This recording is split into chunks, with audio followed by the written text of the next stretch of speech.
नमस्कार, स्वागत है आपका फेडरल देश में। मैं हूं नीलू व्यास। रेखा गुप्ता सरकार के दिल्ली में 1 साल पूरे हो गए और अभी कुछ ही दिन पहले आपको याद होगा योगी आदित्यनाथ ने कहा था कि दिल्ली गैस चेंबर बन गया है। उसके बाद बीजेपी के महकमों में काफी परेशानी हुई और खुद रेखा गुप्ता थोड़ा सा असहज हुई थी क्योंकि उनको प्रेस कॉन्फ्रेंस करनी थी अपने 1 साल के ऊपर। लेकिन जब उन्होंने प्रेस कॉन्फ्रेंस किया तो फिर उन्होंने लोगों को बताया कि 1 साल में दिल्ली कहां पर पहुंची है। उन्होंने कहा कि ये पोस्टर बाजी वाली सरकार नहीं है, जुमलों वाली सरकार नहीं है, हम सारे काम करके दिखाते हैं। उल्टा ऑपोजिशन यानी कि कांग्रेस और आम आदमी पार्टी दोनों की 1 साल में दिल्ली बेहाल और कहाँ है केजरीवाल, केजरीवाल को लोग मिस करते हैं, इस तरीके की बातें आम आदमी पार्टी कह रही थी। उसी तरीके से कांग्रेस की अलका लांबा ने भी बहुत सारे आरोप लगाए हैं रेखा गुप्ता पर कि जो भी कहा कुछ कर नहीं पाए और एक ऐसा मुख्यमंत्री जो कि AQI और AIQ के बीच का अंतर नहीं समझ पाता, प्री स्क्रिप्टेड चीजें बोलती हैं रेखा गुप्ता, इस तरीके का नैरेटिव ऑपोजिशन ने गढ़ा है। लेकिन अगर जमीन पर हम देखें तो क्या वाकई में दिल्ली में 1 साल में दिल्ली क्या रेखा गुप्ता बदल पाई हैं? चाहे वो यमुना की सफाई हो, चाहे स्वास्थ्य हो, चाहे शिक्षा हो, क्योंकि स्वास्थ्य और शिक्षा वो दो क्षेत्र थे जहां पर अरविंद केजरीवाल ने उसको अपना एक पोस्टर कैंपेन बनाया था। तो क्या 1 साल में दिल्ली वाकई में बदल पाई है या फिर रेखा गुप्ता के काल में यही कहा जाएगा कि ठीक है कुछ बहुत ज्यादा वो नहीं कर पाई? जमीनी हकीकत क्या है 1 साल की, आज इसको हम समझने की कोशिश करेंगे। हमारे साथ अभिषेक रावत है। अभिषेक सीनियर जर्नलिस्ट हैं फेडरल देश के, आपका स्वागत है। हमारे साथ मनीष शर्मा है, पॉलिटिकल एनालिस्ट, आपका भी स्वागत है। और ये हो सकता है प्रबल प्रताप शाही कांग्रेस से प्रवक्ता ज्वाइन करेंगे। मैं अभिषेक से शुरू करती हूँ कि अभिषेक, 1 साल दिल्ली बेहाल या वाकई में दिल्ली काफी तरक्की करा और रेखा गुप्ता ने बहुत अच्छा काम किया? क्या कहेंगे, कितने हिट्स और कितने मिसेस हैं रेखा गुप्ता के 1 साल में? जी देखिए नीलू, ये जो 1 साल दिल्ली बेहाल या फिर सीएम ने जिस तरीके से अपनी वाहवाही लूटी है, वो तो दोनों राजनीतिक दल हैं और दोनों अपने जो दोनों ने पेशकश की है वो राजनीतिक तौर पर की है। लेकिन 1 साल पूरा होने पर हमने भी ग्राउंड रिपोर्ट की थी अलग अलग लोगों के बीच में जाके, खासतौर पे यमुना का हाल जानने के लिए हम खुद गए थे 1 साल बाद। 1 साल पहले भी जब सरकार बनी थी, जब भी हमने यमुना पे रिपोर्ट की थी। तो अब हम 1 साल बाद गए हैं तो हमें सच बताएं तो यमुना में बहुत ज्यादा कोई अंतर नजर दिखाई नहीं दिया। यमुना अब भी मैली की मैली नजर आई। और जो वहां के लोग हैं उनसे भी जब हमने बात की तो उन्होंने भी यही कहा कि शुरुआत में सरकार जब बदलाव की ओर थी तो मशीनें जरूर दिख रही थी, लेकिन अब वो मशीनें भी हमें नजर नहीं आ रही हैं। और जो नालों का पानी है वो भी यमुना में डालना अभी तक बंद नहीं किया गया है। इसके अलावा जो आम लोग थे जिनसे हमने बात करी तो उनकी ये भी शिकायत थी कि जो वादे करे थे, जैसे पीने का पानी हो या प्रदूषण हो, उस पर जो जनता है वो बहुत ज्यादा कोई संतुष्ट नजर नहीं आई है। हालांकि जो सीएम है उन्होंने आज प्रेस कॉन्फ्रेंस करके काफी अपना दावा किया कि उन्होंने बहुत काम इस क्षेत्र में किया है और पिछली सरकारों पर जो है दोषारोपण किया।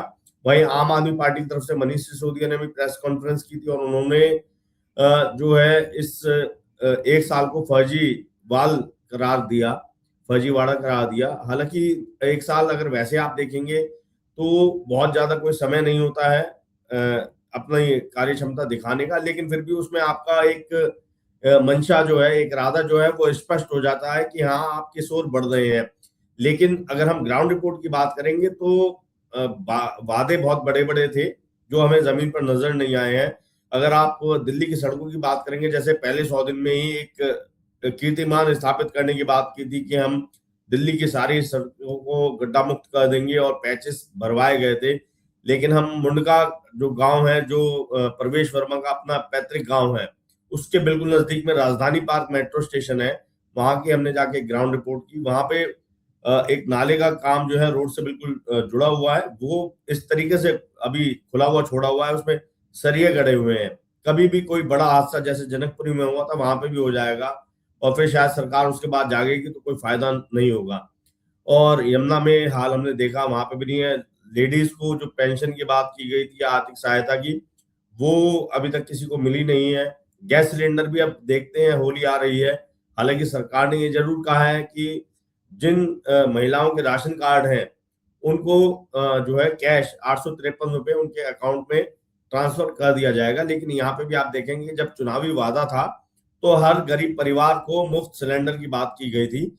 उस समय पे ये जो कंडीशन थी राशन कार्ड वाली ये अप्लाई नहीं होती थी, क्योंकि अगर आप देखेंगे दिल्ली में जो राशन कार्ड है उसकी संख्या 17.5 लाख के आसपास बताई गई है, जबकि आधी आबादी अगर हम दिल्ली की देखें, अगर मान के चलें तो 1 करोड़ से ज्यादा महिलाएं दिल्ली में होनी चाहिए, जो हमारी जनसंख्या है दिल्ली की। तो उसके अनुसार जो गरीब महिलाएं हैं उसमें से उनमें उनका जो हिस्सा होगा वो शायद 20-25% ही महिलाओं को ये आर्थिक सहायता गैस सिलेंडर के नाम पे मिल पाएगी।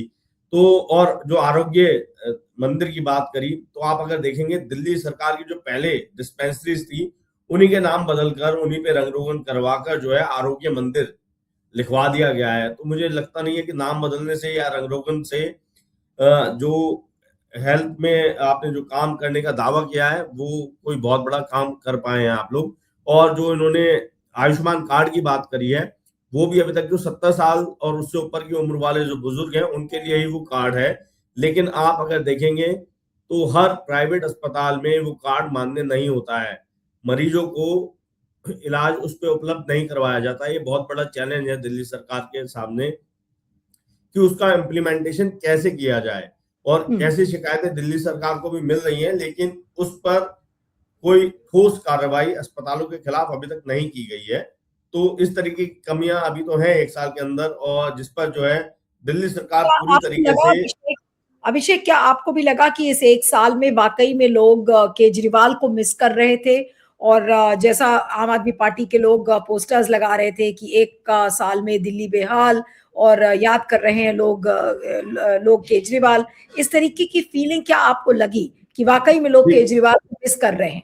जी अभिषेक। देखिए नीलू, इसमें दो तरीके की बातें हैं कि जो आम आदमी पार्टी का समर्थक रहा, क्योंकि आप अगर देखेंगे इलेक्शन में चुनाव में जीत की सीटें जो है उसका अंतर ज्यादा बड़ा हो सकता है, लेकिन जो विनिंग मार्जिन था हर सीट पर आप देखेंगे तो बहुत 20 से 25 सीटें ऐसी हैं जिसमें विनिंग मार्जिन 500 से लेकर और 3-4 हजार तक का ही रहा है। तो नेक टू नेक फाइट थी, इसलिए आम आदमी का जो वोटर है वो भी दिल्ली में कोई बहुत ज्यादा कम नहीं हुआ था। और यही वजह भी है कि जो आम आदमी पार्टी का वोटर था वो उसके मन में ये जरूर है कि हाँ पहले की सरकार जो है वो अच्छी थी, जो अभी की वर्तमान की सरकार है उससे ज्यादा अच्छी आम आदमी पार्टी की सरकार थी। लेकिन जो भाजपा के वोटर रहे उन्होंने इस बात को कहकर डिफेंड किया कि अभी तो महज 1 साल हुआ है, अभी 4 साल और बाकी है। तो पूरा कार्यकाल 5 साल का होता है, तो 5 साल से पहले आपको जज नहीं करना चाहिए, अभी उन्हें और समय देना चाहिए। लेकिन ग्राउंड पर अगर हम बात करें तो दावे आज भी, जो आज की प्रेस कॉन्फ्रेंस की मैं बात करूंगा, जिस हिसाब से मुख्यमंत्री ने सिर्फ अपनी वाहवाही, सरकार की अपनी वाहवाही करनी चाहिए, तो उनको थोड़ा हर चीज पर गौर करते हुए एक ठोस तरीके से प्रेस कॉन्फ्रेंस करनी चाहिए थी और जो क्रिटिसिज्म है उसको भी स्वीकार करना चाहिए था, या खुद उनको इस तरीके से करना चाहिए था कि कई मुद्दों पर हम काम इनिशिएट नहीं कर पाए हैं, वो हमारे लिए चैलेंज है, उसको हम कैसे कर पाएंगे। अगर वो इस तरीके से कुछ बोलती तो शायद ज्यादा ईमानदारी नजर आती उनके इरादों में। बिल्कुल। मैं प्रबल प्रताप शाही कांग्रेस के प्रवक्ता हैं उनके पास आती हूँ कि प्रबल जी, एक साल में जो आम आदमी पार्टी कह रही है कि देखिए दिल्ली बेहाल हो गई, और एक ऐसी मुख्यमंत्री जो कि AQI और AIQ का डिफरेंस नहीं समझती, उनको एक पहले से स्क्रिप्ट तैयार करके दी जाती है। अलका लांबा ने भी काफी सारे उन पर आरोप लगाए कि कोई काम नहीं हुआ, चाहे वो यमुना की सफाई का हो, चाहे शिक्षा हो, चाहे स्वास्थ्य हो। आपको क्या लगता है कि कहाँ पर दिल्ली सरकार या रेखा गुप्ता की सरकार कहाँ पर फेल हुई आपके हिसाब से, और क्या किस चीज पर खरी नहीं उतर पाई है एक साल में? देखिए नीलू जी, अगर ईमानदारी से आकलन किया जाए, विश्लेषण किया जाए, तो मुझे लगता है कि 2013 के बाद जब शीला दीक्षित जी की गवर्नमेंट गई है, उसके बाद से बहुत सारे इंफ्रास्ट्रक्चर जो जरूरतें थी दिल्ली की वो पूरी नहीं हो पाई। और जिस तरीके से फ्यूचरिस्टिक उनकी सोच थी शीला जी की, भविष्य को देखकर उन्होंने बहुत सारे काम किए थे, CNG का, फ्लाईओवर का, बहुत सारे अन्य भी ग्रीनरीज पे बहुत वर्क किया था। वैसा हमें पिछले 10-11 सालों से नहीं देखा। और ये पिछला 1 साल जो नरेंद्र मोदी की पार्टी और नरेंद्र मोदी ने खुद में उसमें वादा किया था कि हम यमुना की सफाई कर देंगे और क्या क्या कर देंगे, और आज वर्तमान समय में अगर देखा जाए यमुना की तो सफाई का मामला ही छोड़ दीजिए, यमुना पहले से ज्यादा प्रदूषित हो गई है, गंदी हो गई है, उसमें ज्यादा नाले गिर रहे हैं। इसके साथ साथ 2-4 और होना पड़ा, रोज ट्रैफिक जाम की स्थिति है। दिल्ली में आपको कहीं जाना है, ट्रैफिक जैम है, लगातार लोग परेशान हो रहे हैं। दूसरी सबसे बड़ी चीज है जो सफाई का मामला है, सफाई एकदम नहीं हो रही, और अब कोई भी पार्टी ये नहीं कह सकती कि हमारे पास कुछ नहीं है। भाई नगर निगम भी भाजपा के पास है, विधानसभा में भी भाजपा है, यानी राज्य सरकार में भाजपा, केंद्र सरकार में भी भाजपा भाजपा है। तो 3 लेयर की इनकी सरकार है और एनडीएमसी भी भाजपा के पास है। उसके बावजूद सफाई नहीं हो पा रही है, उसके बावजूद गंदगी है, और लॉ एंड ऑर्डर भी स्थिति इसलिए है क्योंकि डबल इंजन की सरकार, ट्रिपल इंजन की सरकार इनकी है। आज देखिए अपराध बढ़ते जा रहे हैं, छिनैती हो रही है, महिलाओं के ऊपर जो तमाम तरह के अपराध हो रहे हैं, हत्याएं हो रही हैं, गैंग वॉर्स हो रहे हैं, ये सब चीजें भी दिल्ली में बढ़ी है। जहां तक अभी एक हमारे भाई बता रहे थे, मेरे पास जो शिकायत आ रही है, मेरे पास साथी काफी लोग आए शिकायतें लेकर, कार्ड धारक जो थे जिनके पास राशन कार्ड था, काफी लोगों के राशन कार्ड काट दिए, खासकर महिलाओं का राशन कार्ड दिए। अब ये इन्होंने एक वो लगा दिया है कि जिसके पास राशन कार्ड होगा उसको हम पैसा देंगे, या उसको हम गैस सिलेंडर देंगे, क्या देंगे। अब तो ये लोग कहते, यही इनकी है। पहले तो कह रहे थे कि गरीब हर गरीब को देंगे, 25 रुपया महिलाओं को देंगे, अब राशन कार्ड की बात कर दी और राशन कार्ड काट भी दिया है। जब राशन कार्ड कट गया, उन महिलाओं का क्या होगा जिनका राशन कार्ड कट गया, बड़े पैमाने पर कट गया है, राशन भी नहीं मिल रहा है, तो उन राशन का क्या हो रहा है। यानी अब राशन आप नहीं दे रहे हो, कह रहे हैं कैंटीन में जाके खाना खाओ, तो क्या पूरा परिवार अब जो है लोगों का कैंटीन में जाके खाना खाएगा। राशन आप दे नहीं रहे हो, राशन कार्ड काट दिया, उन महिलाओं का क्या होगा, उन परिवारों का क्या होगा। इस सरकार को बताना चाहिए। भारतीय जनता पार्टी इन सब मामलों में फेल है। दूसरी चीज, भारतीय जनता पार्टी जिस तरीके से मिसमैनेजमेंट कर रही है, पूरी रूप से मुझे लग रहा है अब सरकार चलाने में फेल हो चुकी है। अभी आप देखिए एआई का जो समिट हो रहा है, उसमें गलगोटिया ने किस तरीके से बताया कि उन्होंने वहां में सब, और आज रोज जो है वहां पर विजिटर्स भी आए हैं, फॉरेन डिग्निटरीज भी आए हैं, देश के भी डिग्निटरी, देश के भी बहुत सारे लोग गए हैं, उनको एंट्री नहीं हो रही है, कभी एंट्री बैन हो जा रही है। और रोज तो इस देश के अंदर सबसे बड़ी दिल्ली की प्रॉब्लम नरेंद्र मोदी खुद है। नहीं शाही साहब, आज तो एआई समिट में ये आरोप लग रहा है कांग्रेस के ऊपर कि कांग्रेस के जो लीडर्स थे वो वहां पर टी शर्ट पहनकर चले गए जिसपे लिखा था पीएम कॉम्प्रोमाइज, और राजनाथ सिंह ने ट्वीट किया कि उसमें विघटन डालने की कोशिश की जा रही थी। वहां से तो पीएम कॉम्प्रोमाइज नहीं है, उसमें कौन सी बड़ी बात नहीं, लेकिन प्रदर्शन, अरे आप एआई समिट के इवेंट में यूथ कांग्रेस के वर्कर्स अगर टी शर्ट पहनकर ऐसे जाएंगे तो फिर तो उसको यही कहेंगे ना कि बाधा डाली जा रही थी वहां पर। अरे नीलू जी, आप भी डेमोक्रेसी को बहुत दिनों से, मुझे लग रहा है कि आपको भी 20-25 साल हो गए तमाम तरह के बाहर विदेश, और पहले तो आप अंग्रेजी में ही ज्यादा बोलती थी, अब तो हिंदी में भी बोलती है, इसके लिए आपको धन्यवाद। तो आपने तो विदेशों को भी कवरेज किया है। विदेश की कोई भी ऐसा इवेंट बताइए जहां ग्रीन पीस या कोई लोग जाकर प्रदर्शन नहीं करते, हर जगह प्रदर्शन होता है। डब्ल्यूटीओ की मीटिंग होती है, वर्ल्ड बैंक की मीटिंग होती है, आईएमएफ की मीटिंग होती है, किसी भी चीज की मीटिंग होती है, तो हर जगह लोग प्रदर्शन करने जाते हैं। डब्ल्यूएचओ की भी मीटिंग होती है इंटरनेशनल, वहां भी जो लोग उनसे नहीं होते लोग प्रदर्शन करते हैं। तो पीएम कॉम्प्रोमाइज है तो सबको पता है, कौन सी नई चीज है। और वर्तमान में समय में दिल्ली के लिए जो सबसे बड़ी जाम की समस्या है खुद नरेंद्र मोदी रोज जो है न्यू दिल्ली का जो ल्यूटेंस इलाका है रोज तो जाम करा देते हैं, रोज सड़क खाली करा देते हैं, अपने कार्यालय से हम नहीं निकल सकते। हर दिन रूट लग गया है जी, 4 रूट, एक तो उनके 4 रूट होते हैं, अल्टरनेट रूट होते हैं, चारों रूट बंद कर देते हैं। सबसे ज्यादा इंडिया गेट के इलाके पे सबसे ज्यादा जाम आज में, आईटीओ से लेकर इंडिया गेट से लेकर और पूरा वो न्यूटेंस इलाका पूरा जाम हो जाता है एक नरेंद्र मोदी के निकलने से। नरेंद्र मोदी भाई, आपको अगर इतना ही भाषण देने का शौक है तो आप प्रचारक ही रहो यार, प्रधानमंत्री। एक तो आप कॉम्प्रोमाइज हो चुके हो, आपने ट्रंप के आगे सब घुटने टेक दिए, किसानों की जमीनें दे रहे हैं, सब कुछ। अब आ जाइए दिल्ली पर, आ जाइए। इनकी जो रेखा गुप्ता जी हैं वो क्या क्या बातें बोल रही हैं आपको मालूम। आईक्यू बोलती है, क्यूआई बोलती है, कभी प्रदूषण इतना ज्यादा है, गैस चैम्बर बन गया है, उसके लिए इन लोगों ने करोड़ों रुपए खर्च कर दिए कि बारिश होगी, कृत्रिम बारिश भी नहीं हुई। कोई भी ऐसा कोई स्टेप में मुझे लग रहा है, जो सही बताऊं 10-12 सालों से मुझे लग रहा है कि दिल्ली में कोई ऐसा, मतलब एक ऐसा स्टेप तो उठाया जा सकता था। शीला जी ने अगर सीएनजी लाया, सीएनजी की बसेस चली, सुप्रीम कोर्ट ने उन्हें बोला, कहा कि मैं रिस्पॉन्सिबल हूँ और मैं सीएनजी की बसेस करूंगी, और अधिकारियों को मत बोलिए, खुद प्रेजेंट हुई। तो बहुत सारी चीजें होती है, आदमी की will power, political will power होती है। इसके पहले के भी मुख्यमंत्री ने कहा कि यमुना की सफाई से वोट नहीं मिलता, उनके भी यही कथन है, इनके भी यही कथन आपको दिख रहा है। ये लोग बस यमुना जी की आरती करने से थोड़ी सफाई हो जाएगी। देखिए, इसके लिए डेडिकेशन होना चाहिए, डेडिकेशन नहीं है इन लोगों के पास, डेडिकेशन नहीं। ठीक है, आप ये कह रहे हैं कि 10-11 सालों में आपको कोई तरक्की नहीं दिखी, चाहे वो केजरीवाल का हो, चाहे फिर ये 1 साल रेखा गुप्ता। आप देखिए मेट्रो के रेट्स देख लीजिए, बसेस के रेट्स देखिए, बढ़ते जा रहे हैं। ठीक है, नहीं, यहाँ पे दिल्ली सरकार की मैं बात कर रही हूँ। मैं मनीष के पास आती हूँ। मैं दिल्ली सरकार की बात कर रहा हूँ। दिल्ली परिवहन का रेट बढ़ता जा रहा है और मेट्रो के भी रेट बढ़ते जा रहे हैं, सब तो रेट बढ़ता जा रहा है, कोई काबू नहीं, महंगाई बढ़ती जा रही है।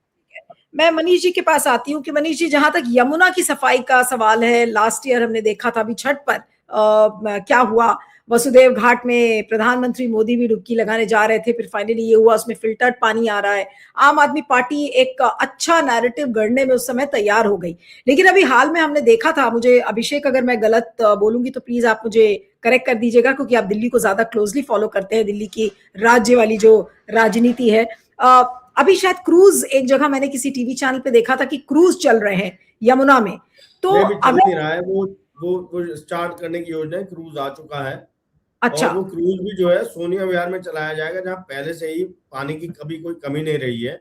अच्छा होता कि अगर आप वजीराबाद से लेकर ओखला के बीच में यमुना को इतना साफ सुथरा कर देते, गहरा कर देते कि उसमें पानी का लेवल अच्छा होता, तब क्रूज चलाया जाता, तो ये माना जाता कि हाँ, दिल्ली सरकार ने एक अचीवमेंट हासिल की है।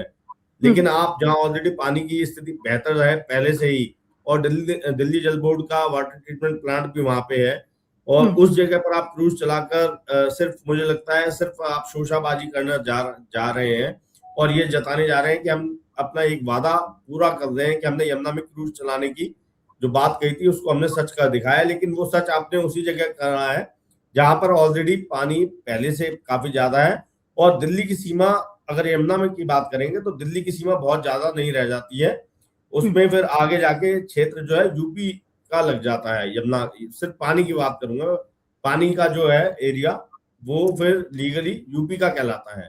तो इस तरीके से ये भी जो है पूरा सच नहीं माना जाएगा दिल्ली सरकार की तरफ से। ठीक है, लेकिन मैं मनीष अब आपके पास आती हूँ। उसी अच्छा हुआ कि अभिषेक ने इसको बताया कि सोनिया विहार जहां पर पानी की कमी नहीं होती वहां पे क्रूज चलाने की बात हो रही है, लेकिन ऑप्टिक्स के टर्म्स में जहां तक कैमरे पर दर्शाने का सवाल है, आपको लगता है कि रेखा गुप्ता वाकई में उन्होंने साबित किया कि वो 1 साल में काफी कुछ उन्होंने काम किया? यमुना की सफाई के बारे में भी उस समय उन्होंने खूब इंटरव्यूज दिए, देखिए यमुना का पानी कितना साफ हो गया, अभी क्रूज चला दी, भले सोनिया विहार से चलाया हो, ये चीज पहले नहीं दिखी, तो अब इसको तो बड़ी उपलब्धियां गिनाएंगी रेखा गुप्ता। और उन्होंने कहा कि भाई ठीक है, हमारे पास अभी 4 साल है, हम अभी और भी काम करेंगे। तो 1 साल में जो रेखा गुप्ता का आकलन हुआ है, वो आप क्या कहेंगे कि हम अनफेयर थे रेखा गुप्ता के साथ उनके जजमेंट को लेकर, या फिर हम कहेंगे कि नहीं, अभी ठीक है, 1 साल में जितना किया, अभी 4 साल और है उनके पास, वो काफी कुछ और कर सकती हैं। तो जिस तरह से उन्होंने प्रोजेक्ट किया है दिल्ली सरकार को, और वो खुद एक सीएम के तौर पर जिस तरह प्रोजेक्ट हुई है, आपका क्या कहना है इस पर? नहीं, कोई देखिए, इसमें मूल मामला क्या होता है, 1 साल तो ये हो जाता है कि इस 1 साल में एक बात साफ हो जाती है कि आपका ओवरऑल बुनियादी प्रश्नों को लेकर के ओरिएंटेशन क्या है, आपकी दिशा क्या है। आप इसे एक आकलन कर सकते हैं कि आने वाले समय में क्या होने वाला है। तो वहां के जो बुनियादी प्रश्न हैं, चाहे वो पोल्यूशन का हो, चाहे वो यमुना का हो, चाहे वो कचरा का हो, या आप कह लीजिए शिक्षा पे निजी माफियाओं का कंट्रोल हो, तो इन ट्रैफिक वाला जो सवाल है, वहां का जाम वाला जो सवाल है, माने जो ट्रैफिक योजना है दिल्ली की, ये सब ऐसी चीजें हैं जिसमें आप जिस पे खड़ा होकर के उनके ओरिएंटेशन को आप आकलन कर सकते हैं। तो आप यमुना को अगर देखिए, उसमें कोई बुनियादी शुरुआत हुई है क्या? हम शुरुआत की ही बात कर रहे हैं, कोई बुनियादी कोई शुरुआत हुई को वो नहीं दिखता है, बिल्कुल नहीं दिखता है। मैं उस दिशा में कुछ इवेंट को छोड़ दीजिए जो आप अभी बता रही, इवेंट मैनेजमेंट तो यही तो दिक्कत है ना। मान लीजिए इसके पीछे की भी सरकार काम करती थी, लेकिन उसका भी प्रमुख बात इवेंट ही था, वो उसी स्टाइल में वो उनका भी प्रोपेगेंडा, उनका मैनेजमेंट उनका भी था। ये लोग तो मान लीजिए मोदी जी तो इस मामले में बहुत सेंटर पॉइंट है। तो आप उसमें कुछ देखिए, अभी आप गाजीपुर वहां चले जाइए, कचरे में कोई कमजोरी आई है क्या? उसको लेकर कोई पैरेलल सिस्टम बना है क्या? वो पूरा 165 फीट जो है ऊंचा 20 मंजिला मकान है जो, और वहां जो कूड़ा बीनने वाले जाते हैं वो 80% तापमान में उनको वहां कूड़ा बीनना पड़ता है। वो आप देखेंगे, अगर उस पर बार बार रिपोर्ट आया है, और पॉल्यूशन का बहुत बड़ा सेंटर है, आप उसको देखेंगे। या जो और पॉल्यूशन है, हवा एयर पॉल्यूशन है, उसमें कोई संकट हल हुआ क्या? या मान लीजिए वहां की सुरक्षा का ही मसला देख लीजिए। जनवरी महीने में 2 सप्ताह में ही 800 लोगों के गायब होने की खबर है। 2 सप्ताह में, आप समझिए, दिल्ली में 800 लोगों का मानवाधिकार आयोग ने इसको स्वतः संज्ञान लिया है। अभी एक अखबार के रिपोर्ट के बाद उसने ये संज्ञान लिया है। उसमें 200 नाबालिग बच्चे हैं उसमें, उस 800 में। और पिछले मतलब 1 साल में वहां पे 25,000 लोग गायब हुए। दिल्ली जैसे राजधानी क्षेत्र से आप समझ लीजिए, उसका अधिकतम नाबालिग हिस्सा है, महिलाएं हैं। उसका बहुत छोटा हिस्सा पुलिस खोज पाई है। तो लैंड ऑर्डर का भी जो मसला है वहां पे, अब तो मान लीजिए पूरा दिल्ली ही उनके हाथ में है। सेंट्रल भी और राज्य भी, दोनों उनके हाथ में पहले से भी था, लेकिन अब और हाथ में उनके उसमें। तो मानवाधिकार का जो प्रश्न है, उस दिशा में क्या कोई परिवर्तन हुआ है? पॉल्यूशन में कोई परिवर्तन? शिक्षा पे आप देखिए ना, अभी अभी वो निजी स्कूलों को जो बहुत सारा उनको वापस करना है, अभी तक नहीं किया। उस पर डिमांड हो रही है। जो पैसा बढ़ाया था, फीस बढ़ाई थी, उस पर आदेश आया था कि आपको वो पैसा वापस करना है। उसको कंट्रोल ही नहीं कर पाई दिल्ली की सरकार, उस पर दबाव ही नहीं बना पाई, बल्कि खुद उसके दबाव में ऐसा लगता है कि जो निजी शिक्षा क्षेत्र है, जो हेल्थ सेक्टर में, क्या कोई निजी क्षेत्र का जो दबाव है सरकार पे, उसको क्या रत्ती भर भी सरकार हटा पाई है क्या? तो मैं तो इसको बहुत मैं उसमें नहीं जाऊंगा कि वो 500 रुपया मिला कि नहीं, 1,000 रुपया मिला कि नहीं महिलाओं को, वो काम के लिए मिला कि नहीं मिला, मैं उस पर नहीं जाऊंगा, ठीक है। लेकिन कोई बुनियादी परिवर्तन की कोई दिशा है क्या? और ये आमतौर पे इसको लेकर के, भाजपा को लेकर के, और लेकिन ये केवल रेखा गुप्ता की कोई असफलता या सफलता नहीं है, मैं इस रूप में नहीं देखता। ये टीम वर्क होता है। पॉलिटिक्स में सत्ता जो होती है वो एक टीम वर्क होता है। वो टीम, उस टीम की कोई ऐसी एजेंडा नहीं है, उसको कोई ऐसा, उसके सामने कोई ऐसा एजेंडा नहीं चीजों को ठीक करना। वो एक माने एक इलेक्टोरल मूड में बस रहना है, उसके लिहाज से कुछ बोलते रहना है, कुछ करते रहना। लेकिन कोई बुनियादी परिवर्तन होता हुआ हमको तो उसमें अभी तक नहीं दिख रहा है। सड़क दुर्घटनाओं की वहां बाढ़ आई हुई, अगर आप उसको भी देखेंगे, बहुत बड़े पैमाने पर वहां सड़क दुर्घटना, उसमें बहुत रिकॉर्ड स्तर पे आप जान लीजिए। तो चाहे वो यमुना का सवाल हो, पॉल्यूशन, कचरा का सवाल हो, शिक्षा को स्वतंत्र करने का सवाल हो निजी माफियाओं से, स्वास्थ्य को स्वतंत्र करने वाला सवाल हो निजी माफियाओं से, पूरा आपका जो ट्रैफिक सिस्टम है उसको जो ठीक करना है, तो कोई भी मोर्चे पर आप देखेंगे कि रत्ती भर भी परिवर्तन होता हुआ हमको तो नहीं दिखा है। और कोई ऐसा व्यवहार में आगे की योजना भी, अभी व्यवहारिक धरातल आगे की योजना भी हमको नहीं दिखती। बिल्कुल। और इस साल, अगर एक साल में हम देखें तो सबसे भयानक जो दिल्ली और नोएडा के आसपास के इलाकों में जो चीजें नजर आई, वो एक टेकी जिसकी मौत हो गई, वो बेचारा एक गड्ढे में गिर गया। उसके बाद अभी हमने देखा था कि वो जो एक मैनहोल के अंदर एक मजदूर गिर गया था। अभिषेक, आपके पास आती हूँ, क्या इन चीजों की अकाउंटेबिलिटी इसमें क्या रेखा गुप्ता कर पाई? ठीक है, उन्होंने उपलब्धियां तो बहुत गिना दी, लेकिन जवाबदेही का जहां तक सवाल है, उस पे कितना खरा उतर पाई है रेखा गुप्ता? बहुत संक्षेप में बोलिएगा, उसके बाद फिर मैं अंतिम कमेंट शाही साहब से और मनीष से लूंगी। जी अभिषेक। देखिए नीलू, जो अभी हाल ही में जनकपुरी में जो हादसा हुआ था, जो जल बोर्ड का एक साइट थी जिसमें बाइकर की गिरने से मौत हो गई थी, तो उसमें भी अगर आप देखेंगे तो जो सरकार की तरफ से तेजी से काम होना चाहिए था। ठीक है, हादसा हुआ, एक मृत्यु हुई है, आप अगर सीधे तौर पे जिम्मेदार नहीं है, लेकिन आप इनडायरेक्टली तो जिम्मेदार है, क्योंकि आप ही का एक डिपार्टमेंट जो है वो काम करवा रहा था और इतनी लापरवाही से वहां पे वो काम चल रहा था, तो उसकी एक जिम्मेदारी बनती है। लेकिन हुआ क्या है कि उसमें अभी तक भी मुआवजे का कोई ऐलान नहीं किया गया है। जो सरकारी कर्मचारी जैसे होता है, जो निचले स्तर का कोई कर्मचारी होता है, उसकी तो आप गर्दन पकड़ लेते हैं, लेकिन जो ऊपरी, जो उच्च अधिकारी होते हैं या फिर और उससे ऊपर के जो लोग होते हैं, उनके प्रति जो कार्रवाई होनी चाहिए वो नहीं होती है। और ऐसे ही यहाँ पर भी हमें देखने को मिला है।